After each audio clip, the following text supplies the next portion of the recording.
us closer to our Campus Day, the President of the Republic did address the nation on what had been billed as a televised address or broadcast address to the nation on matters of great importance. But we know that the gist of the whole conversation was in what one newspaper described this morning, driving the last nail into the coffin of the Uganda Coffee Development Authority, which is one of the government agencies that is part of an omnibus bill to rationalize a number of government agencies for many reasons explained with regard to increasing and making better government efficiencies in terms of delivery of services, but also most importantly saving on the much needed taxpayers' money in as far as paying remuneration to bloated governance structures for boards and management teams. But what really got the dust in the air and the smell of coffee brewing is that Uganda Coffee Development Authority, some sections of the country believe, was doing an incredible job in as far as promoting the growth, the processing and the marketing and exportation of Ugandan coffee, which is by no other accounts one of the leading foreign exchange earners into the country. This conversation led to a debate in Parliament that moved very quickly from a debate into a physical fight, and some of you in the studio witnessed that firsthand. Others listening to us must have witnessed it in real time from social media broadcasts and the like, even when legacy media was banned from showing exactly what happened in the aftermath. But whatever it was a week of action in that front. Let's start, and I like the calm demeanor of Honorable Mugar. I think I'll just start with you so that you can, I want to use the word paint a broad picture of what then happens after this UCDA debate in as far as restoration of calm in Parliament, restoration of belief that our Parliament does deliberate on matters in the best interest of the people, as opposed to rubber stamping what the president wants. But also, you could also tell us what you know in as far as the president's interest, in particular in this coffee thing, because his remarks, as he concluded the national address, spoke to the fact that he was not quite happy with the goings on in Parliament. Thank you, Simon. And I want to start with the statement that the president made in his address. Basically, he was trying to he was baffled by the fact that there was a lot of dust around this debate. You see, when you said that now that UCDA is gone, there are going to be so many issues to do with coffee, because probably initially it was the champion.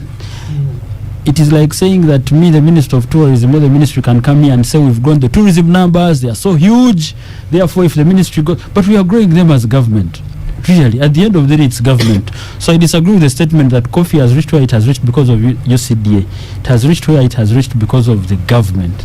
But the government is such a huge amorphous establishment that may not necessarily give a pinpoint accuracy of who is responsible for the growth. Yes, and UCDA was playing a delegated, actually it was implementing a delegated assignment on behalf of government. I hope yes. Mugara, that one day when things go so wrong, you will also be able to take that responsibility and say, this has gone so wrong, not because of the police, but the whole government. Yes, yes. This has gone so wrong, not because of a roads agency, but the whole of government. Yes, and the reason I'm saying this, because you're quick to take claim of a positive and slow to take responsibility of a negative. Because you see, I remember around 2011-12, I used to distribute seedlings to my people from UCDA. What UCDA used to give me was a letter saying I have given, because they would be the people who would pay the nursery bed owners for having given me the coffee that I would later transport and distribute to my farmers in Intoroko. Yes, at my own cost. But the person who did the preparations and everything were the seedling owners. UCDA, having the resource, would just pay for the seedlings taken. So it's not true that it does all these things that have been talked about, but they wouldn't come even to check the quality checks of the quality of the seedlings or the no, Simon, that can be done by anyone, and that's why we are saying no. Listen, and I want to use because you see, when we're rationalizing, for instance, I want to use an example. We joined WAKE, which is called the Entebbe Zoo, to Uganda Wildlife Authority. We did. And now Uganda Wildlife, yes, we merged them. WAKE now, formerly known as the zoo, is a conservation area under Uganda Wildlife Authority. But this is what happened. The staff of WEC all stayed. The budget is going to stay. All they did was change a badge. Was just change a badge. And this is what is going to happen with UCDA. The employees of UCDA, those that intend to stay, will stay. Yes. Those who intend to stay. Why wouldn't they intend to stay? Well, some may be unhappy because government may not pay as much as UCDA was paying. But so there is a catch. Salaries are going to go down. Yeah, but in most of these bills, we have made sure, and public service has made sure that most of these people are retained. And I also want to believe that the same building housing UCDA will stay the same building. So we'll have the same resource. Nothing really changes apart from apart from the logo. The only thing, and of course this debate has been on for weeks. I don't want to go into it. I saw Gomi's article on how much we'll be saving. The president spoke to it. But I just want to tell Ugandans, because a picture is being painted that UCDA is different from government. UCDA is government. This NRM government was given mandate to run this country for 5 years. We formulated the policy. We brought UCDA in place. A decision has been taken at cabinet level. And by the way, a lot of research was done because it started in 2017. We've discussed rationalization in cabinet for almost, from the time I got into cabinet, it's now 3 years. Yet it was there previously, even before I got to cabinet. So a lot of research has been done. This is a decision we arrived at as government after proper consultation. Therefore, I don't want people to think that the NRM government doesn't know what it's doing. And the claimants are maybe a few people in NUP and DP. Why are you saying that looking at Honorable Ssebamala? Yes, because he has been nodding his head here in disagreement. In agreement. In agreement. So you know, this picture painted by some politicians in society, it's very unfair, by the way.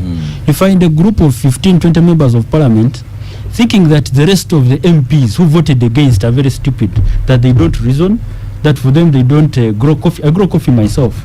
And they know what they are talking about. Having a different opinion doesn't make me a sellout, doesn't make me someone who cares less about this country. All do. And let's give government a chance. I am sure we'll see the results and actually the argument we'll be having now is adding value going forward. But that on the side. The whole fight around that you spoke to towards the end of the question. Exactly. First of all, the fight that happened in Parliament was not about coffee. It was not. I saw my young brother, the NUP Honorable, what's his name? Zaake. Sorry. Honorable Zaake on his Twitter. The man tweeted even before going to Parliament, putting on an overall. He wasn't even dressed in a parliamentary manner, saying, I am going to Parliament today to fight. When you go to fight, there are two results. Either you beat or you're beaten. and I think you got the other. But you see, it is very unfortunate. Parliament, and I had an opportunity to speak, I think towards the close of the debate. Parliament is a house of reason, and the national parliament should be exemplary, because for instance Uganda has a parliament, Toro Kingdom has, so is most of these institutions. If we allowed anarchy, to become the new means of doing business in that house, I think it would be unfortunate. It is something new that has started with a small group of people, especially the Red Brigade, the NUP people. But I was happy that in that house still the opposition stayed. The DP was there, the FDC, people like Honorable Nandala Mafavi enriched that debate. And they conceded. They said this is a game of majority. You've carried the day, you've given your grounds, so be it. But the Hansard has captured them. The record is clear that they made a contribution. So I don't know why someone was a minority, because you see, if we decide, and this is important that the people out there get to know, that if NUP walked out of Parliament for the rest of this term, we would transact business until the term ends, and there would be no challenge, because we would have made the quorum. So you're a minority, this is a democracy. I don't know what gives you that leverage to continue running around and causing. So it is very unfortunate that because of the fight of a chair between Zaake and the big man I called Zaake was lucky he didn't get the proper punches. It would have been a different story today. It is unfortunate that because of that happening, our members did not have, the opposition members, especially NOP, did not have chance to contribute. But I think that was their strategy, because they knew they would lose anyway. And like I told you, I made a statement on the floor that the Parliament of Uganda is as old as 104 years. It was started in 1920 as the Legico. Then the reason it has stayed today is because it has been a house of reasoning and debate and argument, and who has a better idea carries the day. The moment we turn it into a comedy theater, where someone comes, or at best a kickbox, yes, with a premeditated mind that for me today I am going to not speak to, without even looking at the order paper, the agenda of the day. He says, me, I'm going to go with my own agenda. Then if that's how Parliament transacted from the onset, wouldn't have a Parliament today. And I want to thank the Speaker that she stood her ground. She made the ruling and said, under the rules of procedure, named the number of members, and told them to leave the chamber. It's even unfortunate that in our Parliament a Speaker makes a ruling, even with all the power given to her under the rules of procedure, and members don't leave. That now they have to deploy people to come and carry them out. It was good that it happened after she had suspended the House, but whatever happened within her mandate and within the powers. And me as a young politician, and maybe the several others really, that come to that House every single day, students come to the gallery, see the proceedings. This is a monumental structure, but even with the history it carries, it is very important that we protect that House against hooliganism, comedians, fighters. We can create a ring outside, maybe around the Parliament precincts. National Theatre next to you. Or National Theatre. But let's keep that house as a house of record. And I call upon the leadership of Parliament and my colleagues that at whatever cost, we shouldn't allow members who have no capacity to debate and reason to come and turn that thing, the House, into something else. Mugara, those members are not brought in by Parliament or government, they are brought in by we, the voters. So on your way to Ntoroko, please take some time off and pass by Mityana, have some word with the populace there. You will come back and tell us the results. And if the Mityana people don't listen, we believe the leadership of Parliament will do that role for us. Keep those outside. Honorable Richard Ssebamala, some have bastardized this conversation around UCDA and put it to the point that the president did call a stupid submission, where he says those who are talking tribally, in as far as this is concerned, and those who are speaking from a tribal perspective are not only bastardizing the conversation, but they are outrightly wrong and divisive, and certainly mean not good for this country. What for you is your take in as far as that perspective is concerned? I really want to go confrontational with the words of His Excellency. I also really want to demean their purpose. But I find them, like they say, the stage managed damage control session, televised. And the president told this to the Buganda Caucus members, Buganda Caucus NRM members, when he met them. He said, let's go ahead with the bill, we shall do damage control. I'll give you seedlings, I will give you money, I'll give you whatever, I'll give you fertilizers. You'll go back to the constituencies and convince these people. So why would you do damage control? If you're not doing damage. If you're not doing damage. Then I want us to go back, Simon, where we started with the coffee bill. These guys didn't want it. Which guys? The NRM. They named it the penalty thing. They had to go to Chankwan's. His Excellency had to call penalty to explain. They didn't even. They still refused to agree with him. That's not true. They came in Entebbe. We didn't go to Changwan to discuss the contribution. You should give. But Honorable Ssebamala, what is wrong with anyway? You will have your chance. You will have your chance to speak. So they discussed part of it. They discussed the coffee thing out there because it was about maybe penalty the 18, because they first brought in the coffee thing sometime back. So they went to Chankwan's, came back. They went to Entebbe twice on the same issue, meaning that if they discuss it in Chankwan's and also discuss it in Entebbe twice, that means it must have been a contentious issue. That is one. Two, I want I want people to note that coffee is as global as you see fuel. It's not something that, it's not a cash crop that we like soya beans or Irish potatoes in your constituencies. Something that brings into revenue of over 450 billion globally. It's not something you're going to joke with like yesterday and say, no, I feel embarrassed talking about it. Now we go down to the coffee value chain. Simon, the coffee value chain starts at the type of soil that you're going to plant this coffee, because we are dealing with what we call aroma. We are dealing with scent. So we are going to go back, type of soil, type of seedling, type of fertilizers, herbicides and pesticides. You're going to move to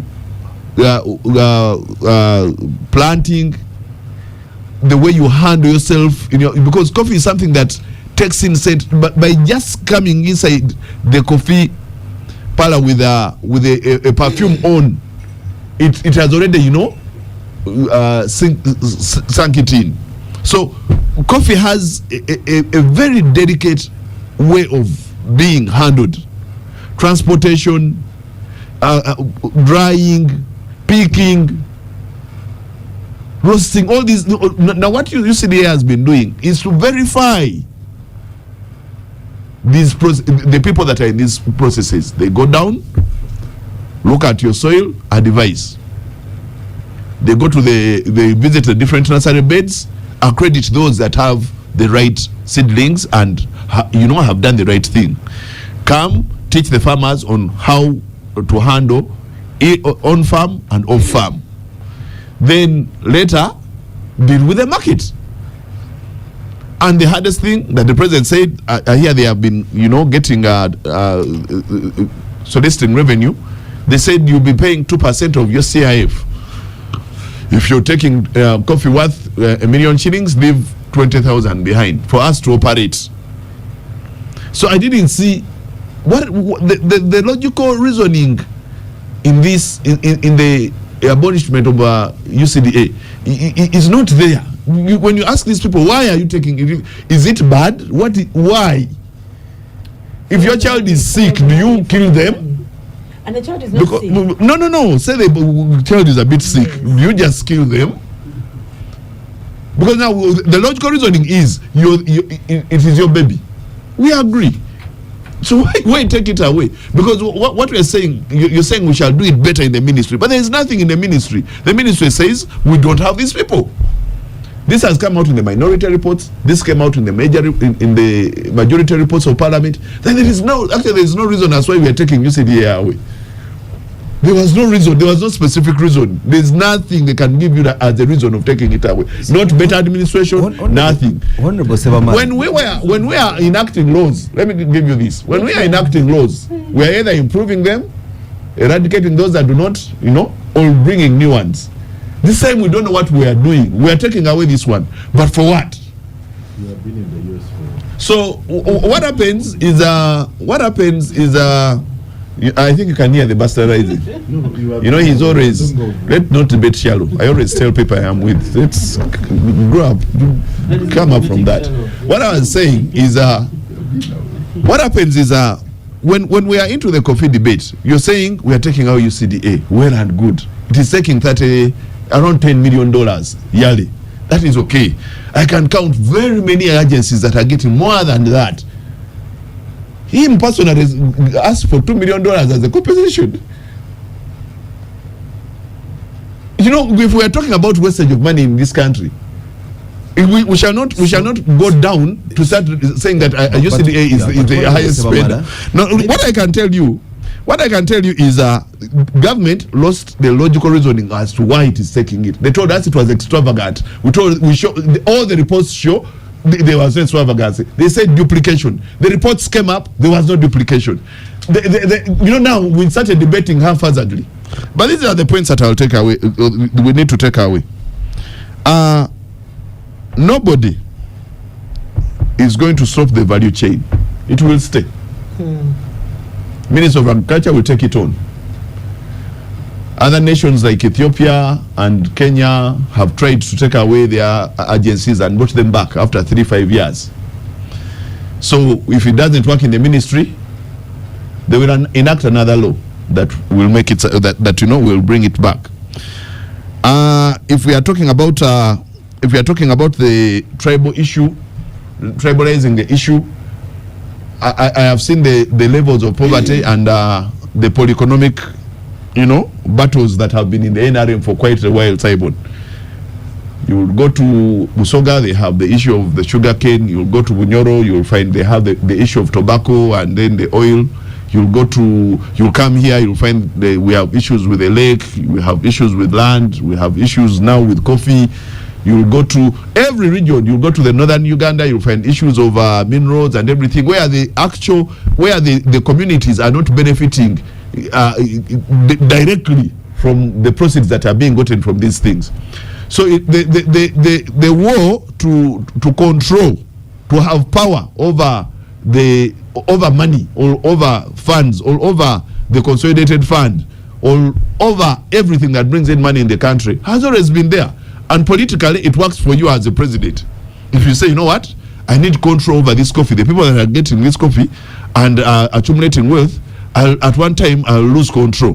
Where are they putting the money? How are they getting the money? Before you control where you control where and how they are spending the money, you have to control how they are getting it. So if we go polyeconomical, I would say as a head of state, for political reasons and for power reasons, for power and control, that might be okay.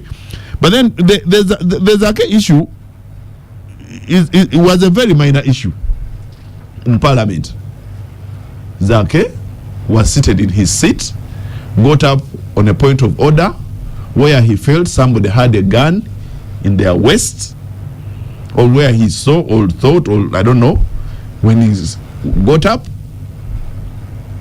gave a point of order on coming back to sit where he was supposed to be seated. He found Honorable Akol already seated. So he tells him, you know what, I've been seated here. Both of them have temper issues, and it ended up the way it ended. Now, the leader of opposition did not say we are, at that point we are even not debating coffee. We are debating the UNRA bill. So you cannot say that people left Parliament because of the coffee bill. We were debating the UNRA bill. The leader of after that, you know what happened. They whisked away all media people. Yours too here. You were whisked away and abandoned into one conference hall. Lights were taken off. Strangers entered Parliament. All media houses were off. Supposing you strangled somebody inside there, who would report? Well, so at the end of it all, you are beating yourselves up. Yeah, that's what I'm saying. Don't try to claim any sanctity in that place. No. What I'm telling you, I have never seen a disgusting bunch like you members of exactly. So now, whether there's media watching or not, in fact, rather the media doesn't watch. I hate puking and watching my puke. I would rather media doesn't watch the kind of disgusting things you guys do. Now, exactly, you go back to the point that actually your parliamentarian, Simon, the person you voted, is the one that was doing that. So as you're demonizing the members of parliament inside there, just know it's the quality you sent in. True. And they represent you, and that is the person you saw that will do what you want them. You will do for you what you want them do for you. So that they are fighting because you sent them to do that. To fight. They resemble you, Simon, exactly. If you sent a fighter, they are fighting. So you watch them fight. If you sent a prostitute, that is what is there. If you sent somebody that that is going to transact business, they will enter parliament and they will transact business. You understand? So whether you want to watch or not, that is a true representation of what you people sent in parliament. And for us, whether I have come in parliament with two master's degrees, I have worked with government for 10 years, I've been private sector 20 years, I have experience, and what that will not work when I have a bunch of people that have been sent from out there. And I have to work with them. I have to learn to be with them and work with them. So don't even come here and say that, hey, I don't want to watch parliament do that. Those are the people you sent there. And it is you, the public, that sends those people there. Wow. We just meet them there, actually. Listen to this kind of As for us, Simon, as for me, I'll meet Zaake, I'll meet Akol. You go there, make No, I'll come to debates. You go to parliament, make a fool of yourself, and then come and gaslight me, the voter. This is what you said to me. Exactly. Let me say, Simon, the truth is, if you sent Akol, and who? And Bukoto Central sent Ssebamala, and we reach it in parliament. And Tiana sends Zaake. And Tiana sends Zaake. And somebody sends there's this Subugapu. Then another one sends who? Linos. Then another one sends Kabanda. Kabanda also. You send people there. You look at their levels of education. As for A6, you can't debate with them. You can't do anything with them. Whenever you're talking to them, they're either bastardizing the debate, or coming up with comical issues, or coming up with anything stupid. You can't actually pull a point through. These are people that have been sent in parliament to work with us. So it goes as much as the members of parliament are doing what they are doing.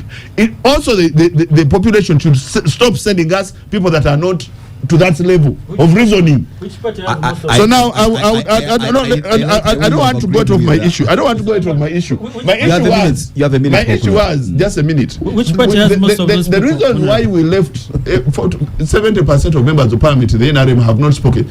No, the ones who fight have not spoken since we entered parliament. You're 400, only around 100 are participating. The rest are just in parliament doing nothing. So don't even talk about that. Now I'll tell you this. Even if they go and sleep, as long as they wake up in time. No, my last point is the reason why the opposition requested to leave parliament was for security issues. They were strangers in parliament. People we don't know. People the speaker has not told us about. The day before, there was a mass mobilization of police and the army and the SFC, and strategizing on how they are going to come up with this. The president himself had been heard saying he's going to crush people. People are terrorists. People are criminals. People are, you understand? So any opposition member would be ready to guard themselves against the crash. So if you're saying that came in with an overall, when somebody deployed guns kilometers away from parliament, when somebody deployed the army inside parliament, then you say that Zaake just put on an overall, and that is so shocking. I would really wonder. Ssebamala, I want to thank you for that submission, which I must admit I am also struggling to understand and make head and tail of it. But let's now bring in your other colleague, Katesh. Perhaps then he will help us understand from where we sit. I mean, the horses have already bolted from the stable. The rationalization conversation was debated, and you have passed this bill into law. The questions abound. What next? How do we get the comfort that with what you have chosen as a path to take, still there will either be better efficiencies in terms of the coffee value chain, or better efficiencies in the delivery of services without some of these government agencies? 300. First of all, I think that we lost the debate because of the politics that consumed this discussion. First of all, rationalization as a policy is something that we as members of parliament across the aisle, including opposition, generally supported. Yeah. And most of the proposals that came were done, and the only contentious issues were on, I think, 3 or 4 agencies, including UCDA. Now, when it came to the discussion, the issue of UCDA got hijacked by propagandists because the debate moved away from, there were majorly 2 concerns, Simon, from the members generally. One was, will the Ministry of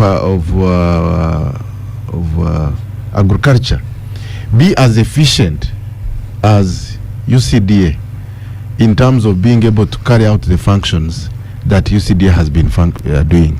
There were many misgivings about the competencies and the misgivings about the efficiency. That was one of the concerns. The second one was the fear of, you know, what he started with, like the monopoly coming. Now,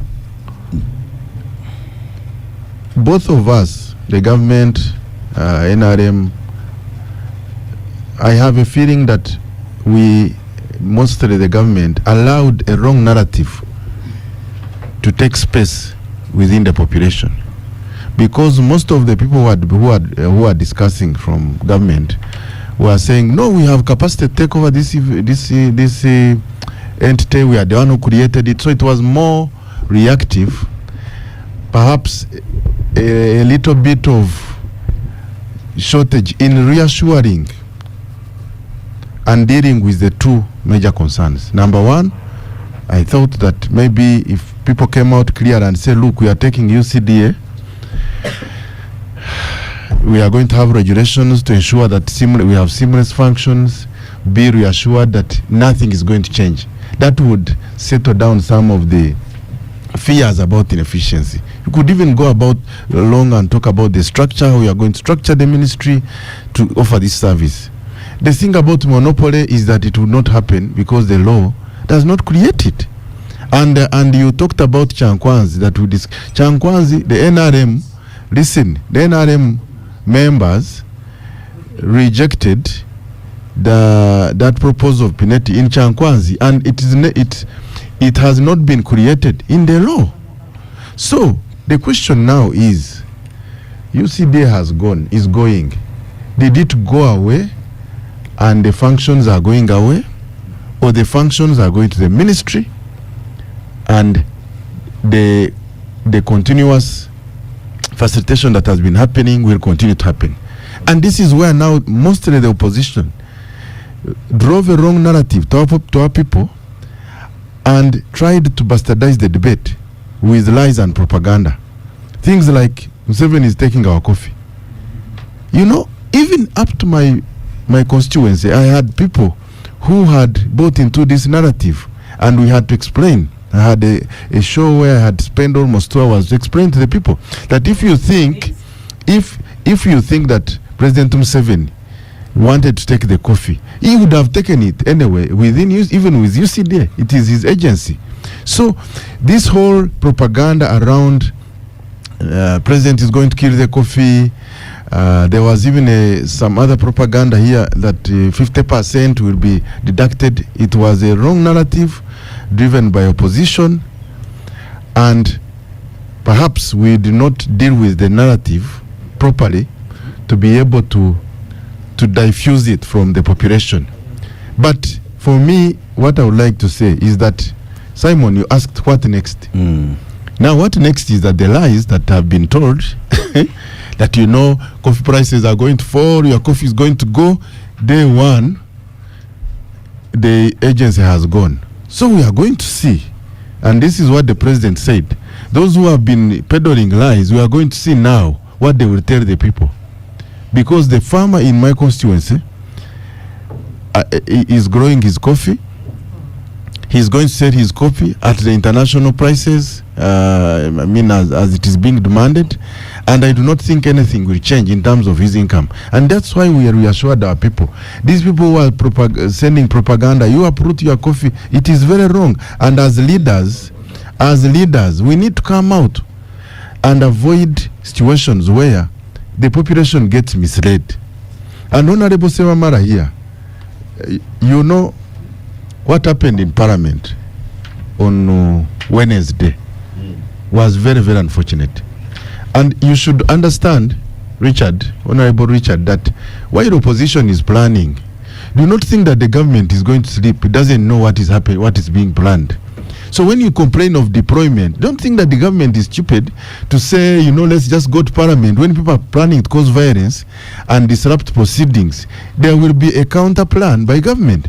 Unfortunately for the opposition, this time, Honorable Zaake spoiled your game plan, actually, because he ended your game plan prematurely.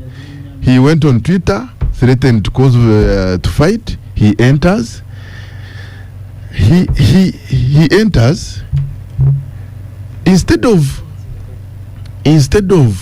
the debate, you executing what you had planned to do. He actually picks up a fight with the wrong person, and which was unnecessary, because we do free sitting.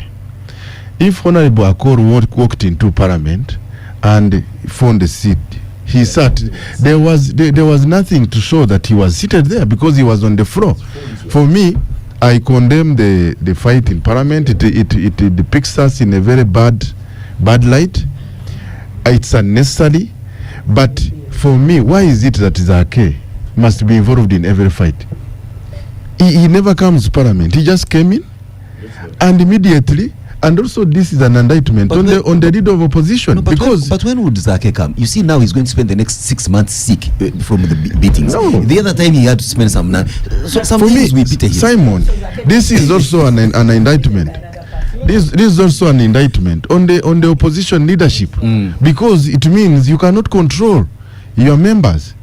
You could have been restrained, then you proceed to debate and give the good ideas that you have been talking about. Otherwise, as we go in for a break, yes, please be reminded that Honorable Zaake is one of those that had been pitted to be leader of opposition. So you imagine, for a moment, close your eyes and imagine that Honorable Zaake is the leader of opposition. Of course. The president of Uganda, who has never been seen doing anything on coffee, thinks he can now come and make a speech and look down on him and despise him and despise his efforts. What arrogance is that? You think you're going to run a country by arrogance? You think you're going to run a country by bullying people? All this fluff of Zaake, that is background noise. The truth is that you don't run a country by bullying people into doing what you want, especially when it's driven by greed. And we've seen the signs. We've seen the symptoms. When people push back, Katesh, you've just said your own constituents asked you what is going on. Yeah, but explain to us. Did you convincingly explain to them? Or did you at the end of the day adopt your boss's attitude of, I will bully you people into going with what I have said? Nanfy, if I could just give you information. Your self-interest has to stop at some point, and you think of the country you run. Because let me tell you, Katesh, if the coffee sector suffers and fails because of Inspire Africa and Pineti, you, Katesh, will also suffer. At some point, in one way or the other, you will suffer. You see, the issue is the fear of the unknown, which I agree that it needed to be explained. They are not, especially in the face of the distrust we have with the government. Yeah, but for me, I think the issue is we can demand. There are things we should demand government to do. For example, we should demand government to do reforms in the ministries to make sure that there is enhanced efficiency, because people have demonstrated Did you that do they this have as that a they person have in NRM? listen, that they have maybe fears, and we even met the president. When we met him as a committee, we told him about the fears about inefficiency in the ministry. So we should all demand that the ministry should be restructured to offer services efficiently. But what I condemn is the whole bastardization of debate to mislead the common man, to say that your coffee is going. You should start uprooting. Because those are lies that we should not. No. We should not mislead our people as leaders who are responsible. We should tell our people the truth. We can regulate. We demanded that the minister tables regulations within 6 months, quickly, and that is why we can actually hold the ministry responsible. If they table regulations and our committees feel that they are not sufficient to be able to take care of the procedures and processes, then we can come in. The ministries submit ministerial policy statements to Parliament every year. Parliament should be able to scrutinize them. But the debate in Parliament was as if Parliament is going away today and it will never have an oversight over these ministries. We also have to do our work. You see, we cannot allow a situation where if the ministry, the coffee goes to the ministry and inefficiency comes up, we will be able to come up and say, no, you need correct here and here. You see, at the end of the day, Katesh, all that sounds rational when you're explaining to people who trust you. You have to ask yourself, where did the distrust come from? And why don't people trust? And work on that, work on what you've said. You see, you've now started with what you should end with. Start with what you've said. Clean up the ministries. Let people upload the Ministry of Agriculture and how good it is. then get our coffee and hand it back to the Ministry of Agriculture. Don't do things backwards and then start rationalizing them. So at the end of the day, Ugandans are not going to trust you when you do things like that, and especially when you fail to explain to them and then you say, you will do it as I have told you because I am the president. It doesn't work like that. So you will continue having this distrust from the population as long as they cannot understand and you fail to make them understand about Parliament and its conduct. Unfortunately, when you get, like I've said, it's a leadership vacuum that we have. When you get your worst and give them a mandate to lead you, then at the end of the day, you're going to end up with sins like we saw this week in Parliament, because you got your worst. And NRM shouldn't boast that they are better than the opposition because we haven't seen them fight. The fact that they allow again and again bills and all these to pass, which shouldn't be passing, it's an indictment enough on them as NRM as leaders. So they cannot boast that they are better than Zaake. So for me, it's that kind of thing where we have a lot of problems which we need to have cleaned up before we even go down to a debate that is critical to our economy, to our country like this. Because coffee is a lot of people's livelihood. And unfortunately, the people who have never seen coffee like him. I'm a coffee grower. You're a coffee grower. Yes. So you when did you start? I am. When did you Where? start? How many acres? For me, my grandfather. Because when you look at the whole NRM was actually group the running biggest around, in my- even Moses Biaruhanga, he's always there shouting about Pineti and coffee, and you ask him, have you even grown a coffee bean? Oh no, but Well, when Moses did you is start? The thing Moses is when- listening in, and I believe that the challenge has been received. So he will he will respond to you. In I've asked him But that this. said, like the whole lot of you, from the president to his NRM stooges, none of them is a coffee grower, No. and yet they think they can Simon. stand there. Let me give you an example. If say Oh, the Nanfy. Katikiro of Buganda was Nanfy. going around saying Nanfy. UCDA has a problem, he would be listened to because he has earned Nanfy, the point of legitimacy information to do it. Yeah. From Moses Biaruhanga, he says, Nanfy, the Katikiro Omengo received 10 million coffee seedlings from Museveni-led government. No one is. That should yes. show you that President Museveni has been promoting coffee. Yes. When he is explaining the 4-acre model, one of the products he talks about is growing coffee. So the man is listening and But- is responding to you in real time. But No, maybe to, no one is supplement. arguing that the president himself, the government has had a role in the coffee success story. No one disputes We are that. saying No one disputes the that. president's understanding of coffee is not good enough for him to bully us. It is good enough Simon, for can we him make some to responses wait. Certainly. His understanding is good enough for him to entertain a debate, But for not to- him to not offer to muzzle. leadership, but not to muzzle it, not to force us, not to bully us into making decisions because he hadn't earned that. If he was talking about cows, we would sit there and listen to him because he's come and thrown cows at us for over 40 years. Noted. So we know cows, he knows what he's talking 1 minute about. only. Coffee, he doesn't. Ssebamala, the 1 minute and strictly 1 minute. Yeah, Then we in can strictly 1 conclude the minute. Now, conversation. I agree with the fact that people have started planting coffee 5 years, 10 years ago. My grandfather, Silas Gamyuka, in 1952, 1954, was the greatest coffee grower in his sub-county with 350 acres of coffee. In 1954, 1952. He then brought in a house with iron sheets and he drove. So today, when you're talking about coffee to the people that you're calling, but yeah, the regional issue in Buganda here, coffee is the cow. Yes. The history of the cow is the history of coffee here. Yes. That's why It's like people finding are Baganda attached talking to about it. cows and making rules for Yeah, cows. that is why people are attached to it. That is not be an issue of regional or Baganda or nothing. It's just a simple attachment. Great, that's noted. And that is why the speaker said, make sure the Baganda don't get the numbers, because he knows, they know. Don't be fooled. Let's not call out the elephant in the room. Nanfy, thank you very much. Honorable Mugar, as we conclude. Yes, Nanfy has consistently said that there was no reason for bullying. Why were people pushed to pass this bill? I didn't see any. You didn't? Yes, the repeal or the amendment of the repeal of UCDA happened in Parliament. Members voted willingly. Those that didn't walked out. There was a debate for almost an hour. there were some clauses that were amended and it passed. So I don't know why you keep saying that people were forced. Those that are in the public that feel probably disgruntled, well, the debate can continue. But the people who had the mandate to move this amendment did it willingly, and I was there and I saw. And by the way, the opposition participated in the amendment of this bill, because the opposition is not NOP. DP was there, UPC was there, and the other parties.